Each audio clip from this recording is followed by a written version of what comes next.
I'm Lissa Englund, and today I'm going to show you how I made this paper flower crown with my Cricut Joy. First, let's talk about supplies. I created this project for the Cricut Joy, but you could use any Cricut cutter out there. You're going to need your scraper and your weeder as well. Watercolor paper. I buy these 9x12 watercolor pads at the local craft store. Watercolors, I'll list the specific type I use here: a brush and a paper towel,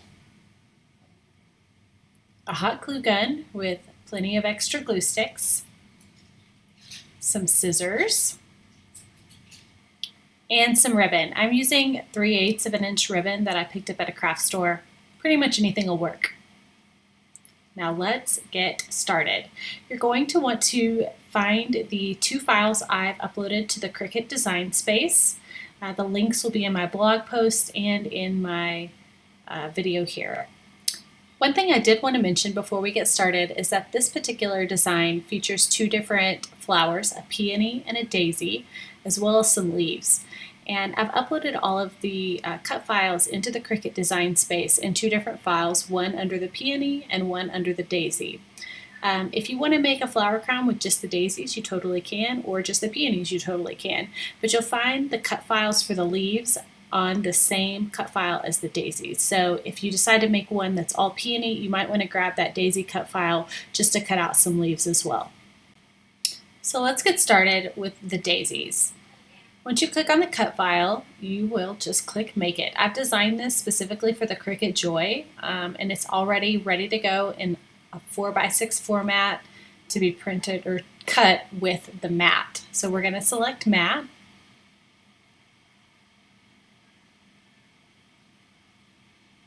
And then make sure everything looks good over here. 4x6 mat. Hit continue.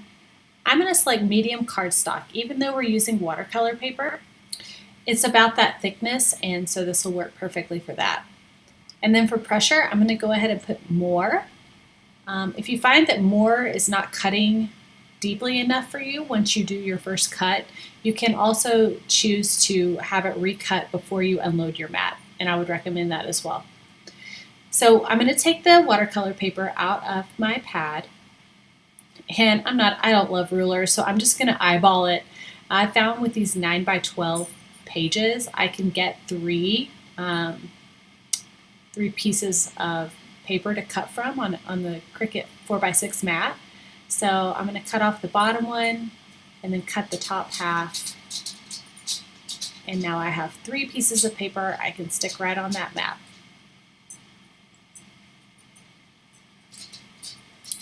This paper is a little bit thicker, and so just to ensure that it's really well adhered to the mat, I like to use the scraper tool. Go over it a few times just to make sure we have a good adhesion. And then let's load it into the Joy. The computer's going to recognize it, make sure everything is aligned perfectly, and we can cut.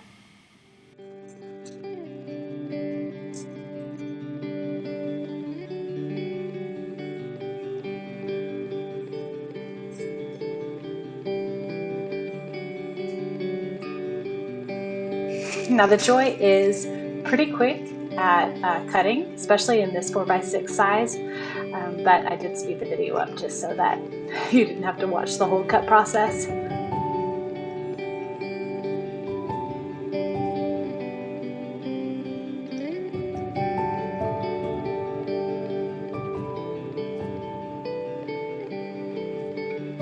All done. Like I said, this daisy cut pattern includes some leaves. So you'll see petals, 2 centers, and some leaves when you pull this off the mat. And like I said, if you feel like it didn't cut deep enough, you can always choose to recut before unloading your mat. I did have a few little, tears, but this watercolor paper is so thick that sometimes that's just going to happen, and it wasn't a huge deal, for the end product. So to each his own, but I like to use the scraper tool to get everything off without tons of damage to my pieces. And then you're going to go ahead and repeat this 2 more times to make 3 daisies total. The daisy cut file has the leaves on it, so you probably will end up with more leaves than you actually need, but that's okay. Okay, now let's go into making the peony. So here's our cut file. All you've got to do is press make it if you're making it on the Cricut Joy, and it will be ready to go on the 4x6 mat. So we're going to select mat, make sure everything looks good.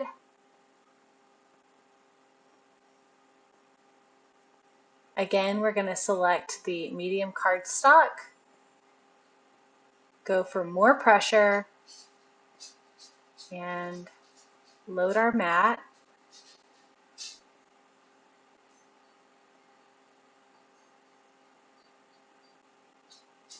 And hit go.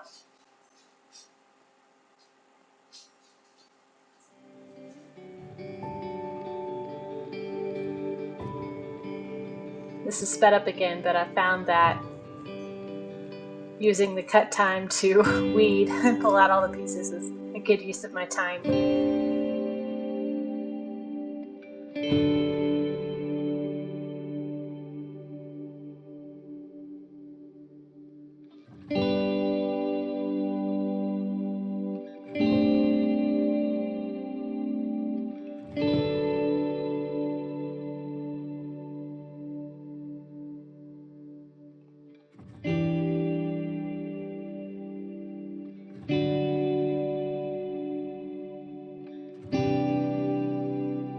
Okay, we're all done cutting the peony. And again, you're going to repeat this 2 more times to create 3 peonies total. There's 1 per cut file. On this little piece, this is actually the center of the peony. Kind of looks like a donut with a slice in it. You want to discard the center and keep the donut the O shape. And again, if there's any little pieces that have torn, you can just pull those off and it won't really affect the end result. So don't stress too much about that.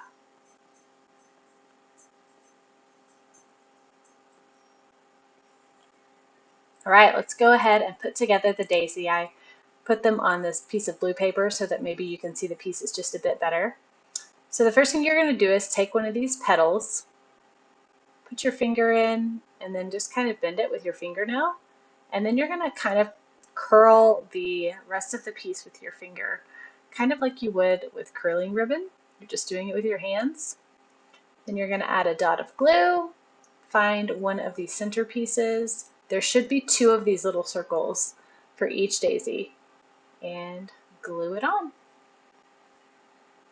And that's pretty much how you do the whole thing. You're going to just use your thumb to make a good crease. Curl that paper backwards, add a dot of glue, get rid of the glue strings, and go on and on and on.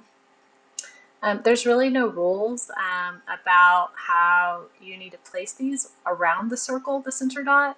I like it to be different for each flower, so it's a little bit more organic.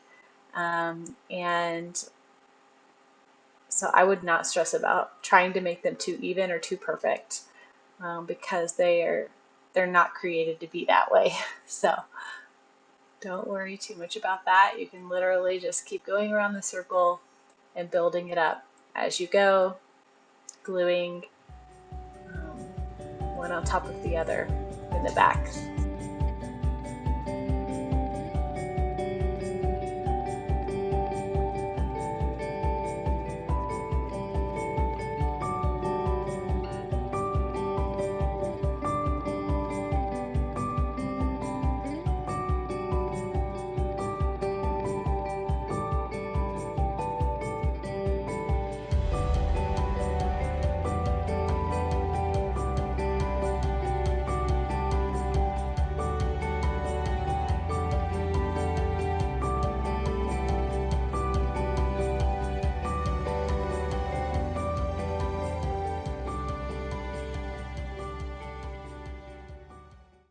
Okay, lastly, you're going to add a dot of glue and then put the last little circle on the back.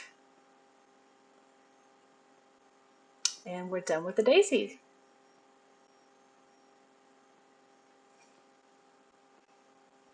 And now to put together the peony. So there's quite a few petals that are included in the peony cut file, but the first thing you need to do is identify 3 specific ones. There's 2 circles, actually 4. So there's 2 circles, a top and a bottom, and then there's these pieces that have 1 slit. So you're going to look for the donut, and then the 2 pieces that have 1 slit in them. Those are the 3 that you're always going to start with.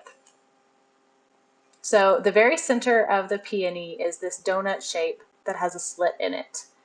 And you're going to basically kind of curl it up in a big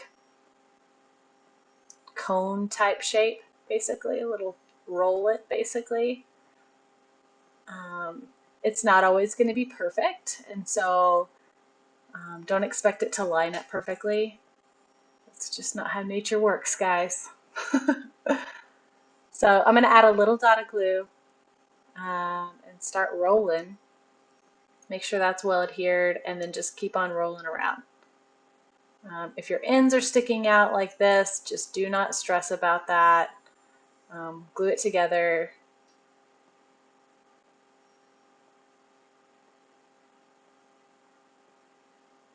And there's our first little centerpiece right there. Okay, so now that we've done that, then I'm going to go grab one of these that have 1 slit in it.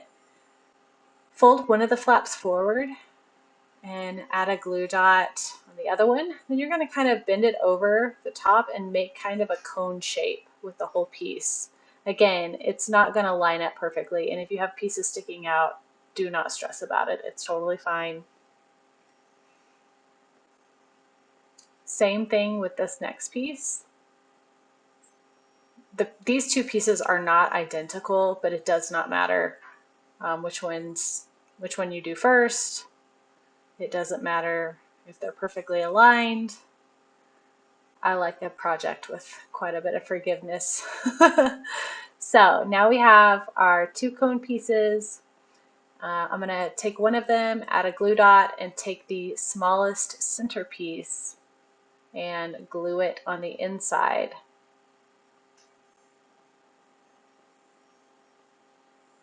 Then I'm going to take the other cone piece, put a glue dot, and add it to the other side. So now we have the beginning of our peony. This is the centerpiece right here. So what I love about this project is past this, it really doesn't matter what order you go in.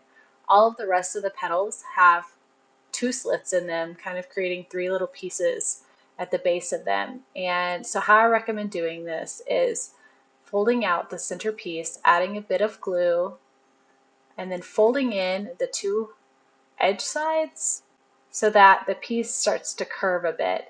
And don't worry if you can see the glue on the other side. Once that's glued down, I like to hold the base and then use my fingers to kind of fold the petal backwards to give it that 3D look. So you're just gonna kind of feel around. If it tears a bit, do not worry about it. You will not notice in the end product. And that's how we do a petal. So now you're going to go through and do the same thing to each of the petals in the cut file. Add a little glue, bend it in just a touch, let it adhere. Thank goodness hot glue doesn't take very long. And then fold the petal back to make it look like an actual petal.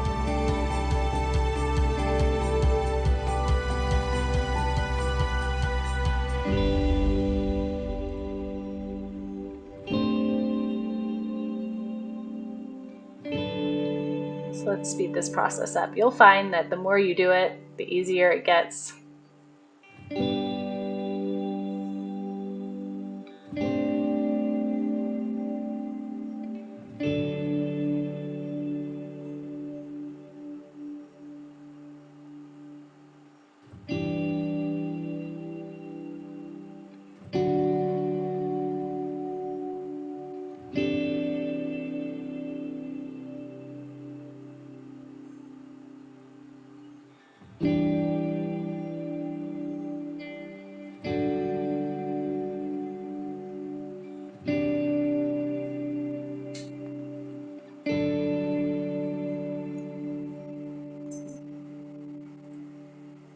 Okay, so now that we have all of our petals glued and bent and folded, it's time to put the flower together. So you can literally pick up any piece. You're going to put some glue at the base and begin with the center piece. Oh, those glue strings, they get everywhere. Glue that down, and then you just keep building from there. So pick up another piece, glue at the base, glue it down right there. That's how it looks on the back right there. And I've done these flowers in all the ways, guys. So I promise that it does not matter which order you do the petals in. Even if you feel like you don't see a petal from the very top, you'll see it from the side, and that's what makes these flowers so three-dimensional, is that there's a lot of variety. Plus, keeping it different on each flower and doing them in different orders and different styles makes them look a little bit more realistic, which is fun. So adding the last petal here, and then you're going to take the solid circle piece, put some glue on it, and add it as a backer.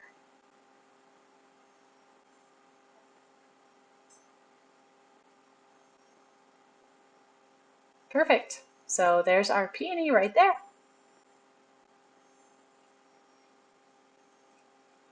Okay, so now we've got all our flowers put together. I'm going to show you how I fold the leaves. And obviously the leaf piles are the ones that have a little stem on them. I'm literally just sticking my fingernail in and folding them in half. This paper is nice and thick because it's watercolor paper, and so it's not going to fold perfectly. So do not worry about that. If it is bothering you, you can obviously do this project without doing watercolor paper as well, and that could be a really cool turnout. So let's get started painting. I love using these Holbein watercolors, and I wanted to do a lighter and brighter color scheme, so I'm going to use this peach color, this light pink, I think it's called a rose pink. This is actually a yellowy color, but it looks orange here. This is kind of a more mustard yellow, an olive green, and that is it for the peony. I've got a little tub of water here.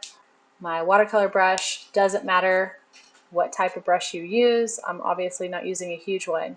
But the first thing I'm going to do is actually dunk the whole flower into the water, just so that that watercolor paper starts to soak up the water.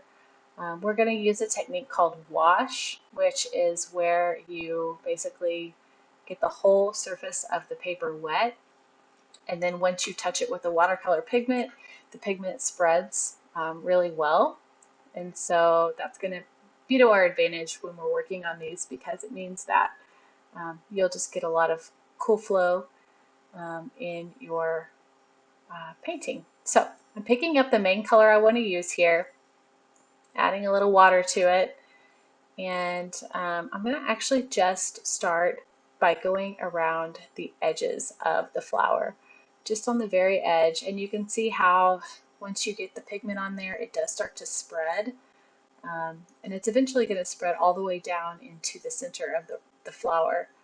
But I'm just touching it lightly. I would highly recommend using very light colors for this project, because part of the beauty of watercolor is just allowing the water or allowing the paper to shine through. So anything that's going to be really complementary with white, I would recommend.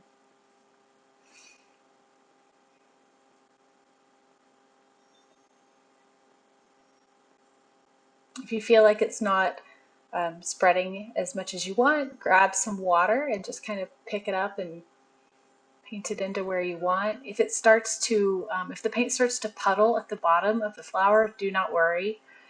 It's probably not going to affect the hot glue at all. It's all dried. It's basically plastic. And now I'm going to add some of that light pink color just for a couple dabs of just some brightness. And I'm just letting it drip and soak in. You'll see as this video progresses that it just kind of evens out really nicely. I love this method of painting because it's super forgivable and still looks really pretty. So there's the first one done.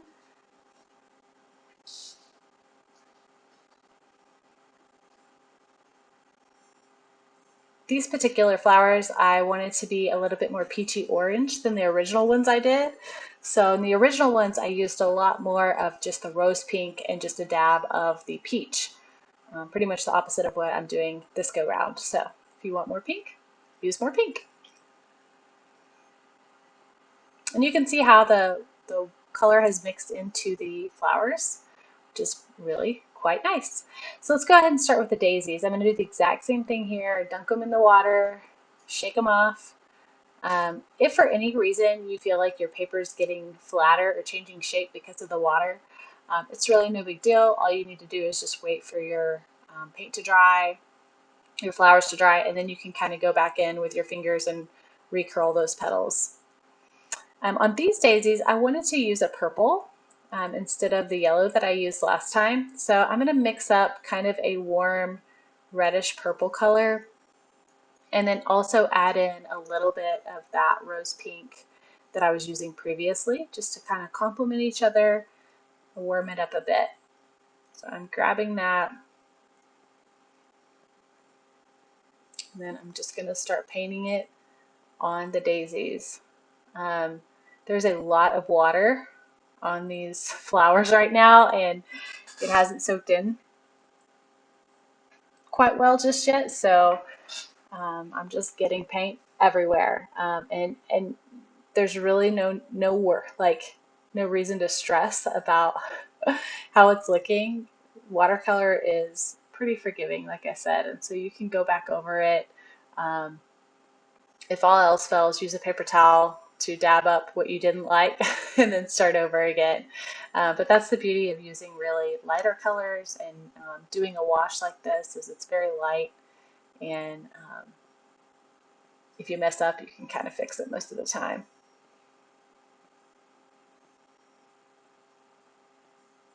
So now I'm going to go ahead and paint the other daisies using the exact same methods.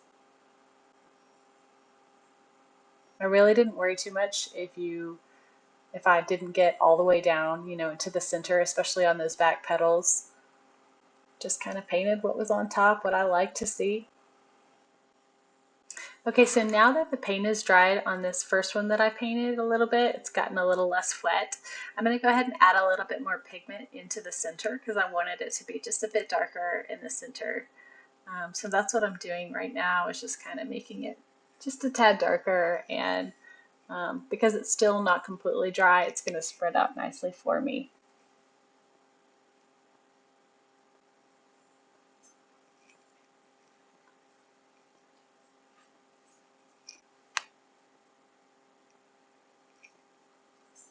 And I went ahead and did that on all three of the daisies.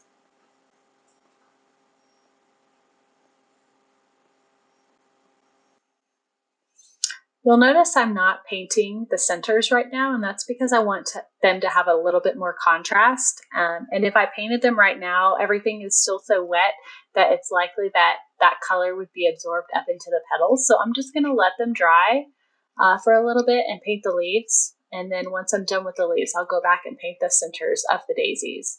So now I am folding all of the leaves. I'm also giving them a dunk in the water to get them started absorbing some of that water, so we'll have a nice pretty wash once I start adding color.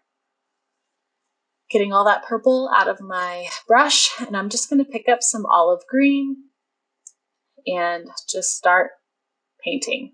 What I like about folding these leaves first is that paint is going to pool in the center just by default, which is cool. I like it.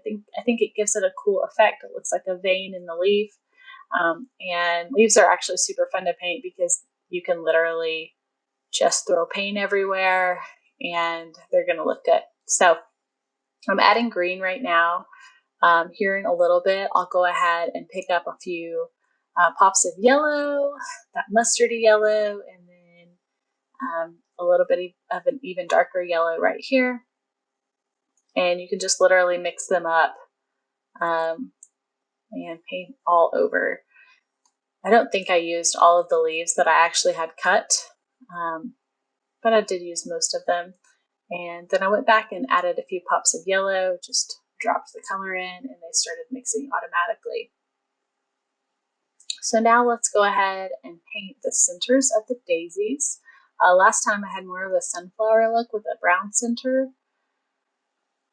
So I think that's what I picked up. Yeah, so I started picking at brown and then I changed my mind and decided I think I want them to be more yellow. So paper towels to the rescue, soaked it up, grabbed some yellow, painted it on, and we're good to go there. So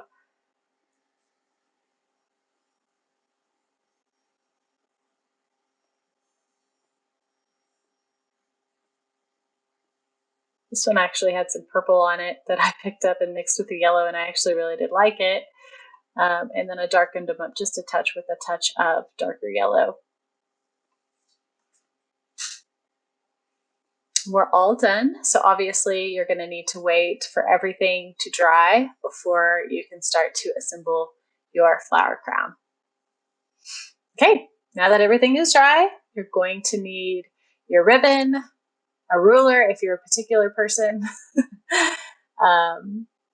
And we're going to start by making the band that everything is glued on, just out of the same watercolor paper.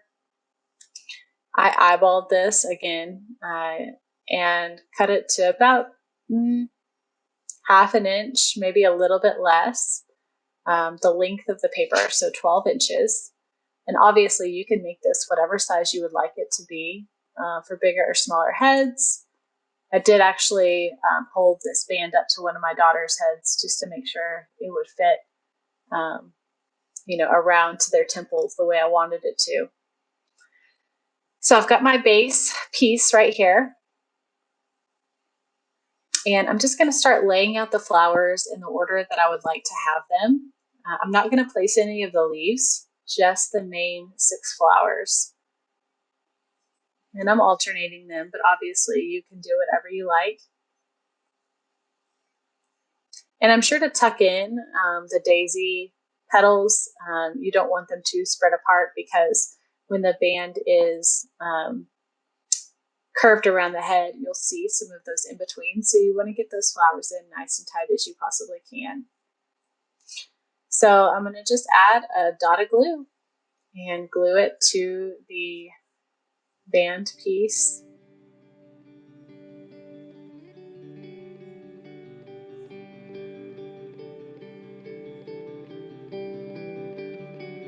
I'm starting from the center just because that's going to be the biggest focal point when you're wearing it.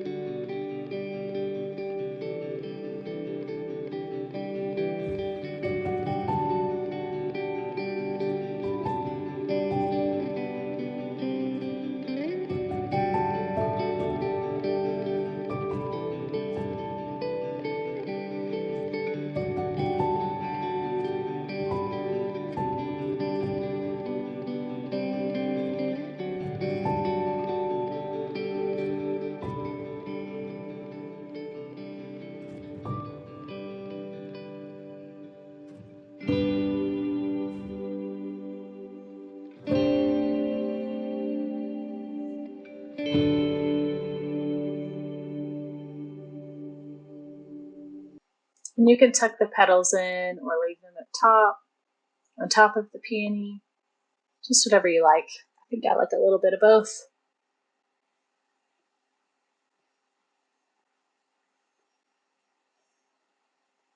Okay, so once all of your flowers are glued down, then it's time to start doing the leaves. And the most important thing you want to do with the leaves is just tuck them in. You're going to add a little bit of hot glue to them and tuck them in at an angle. I would do my best to make sure that they're not too straight up and down, because once you get that on a head, it looks kind of silly to have flowers just poking straight up or straight down, or leaves poking straight up and straight down. So just try to put those at an angle. You're going to glue them back behind the flowers in different directions. Try to alternate the colors a little bit. I have a few leaves that are more yellow, a few that are more green. This is the fun part because it's starting to really come together now.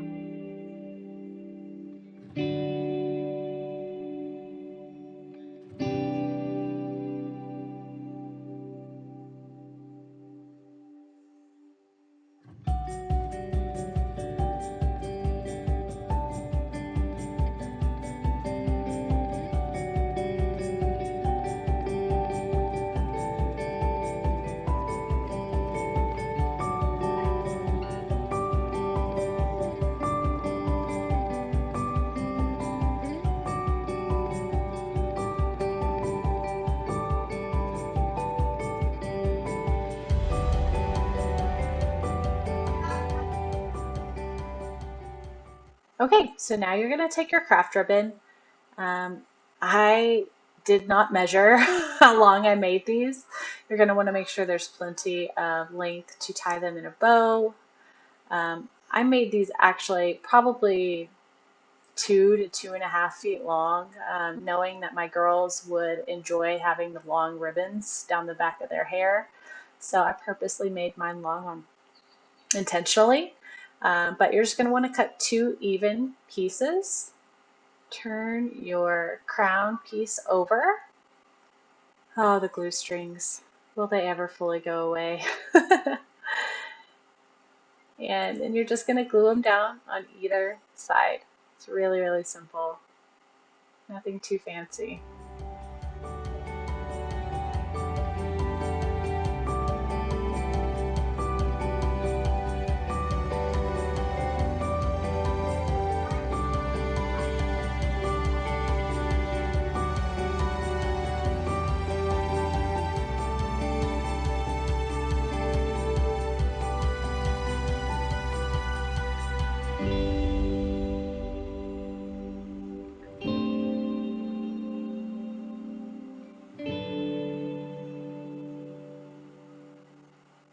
Okay, and here's one little tip I like to do with these ribbon that are likely to fray. I add a little bit of hot glue to the end, let it cool just a bit, and then squeeze it with my fingers once it won't burn me. And it kind of creates a little plastic end so that the ribbon doesn't fray off.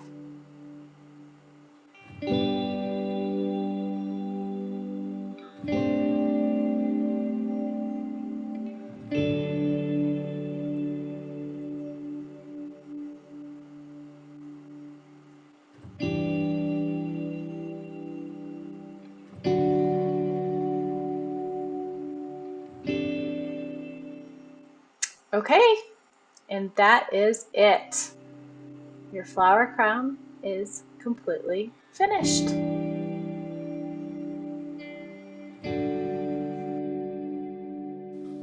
Thank you so much for joining me. I can't wait to see what you made. And if you post a picture of your flower crown or any variation of this project, I would love to see it. So please tag me at Lissa Anglin on any social platform.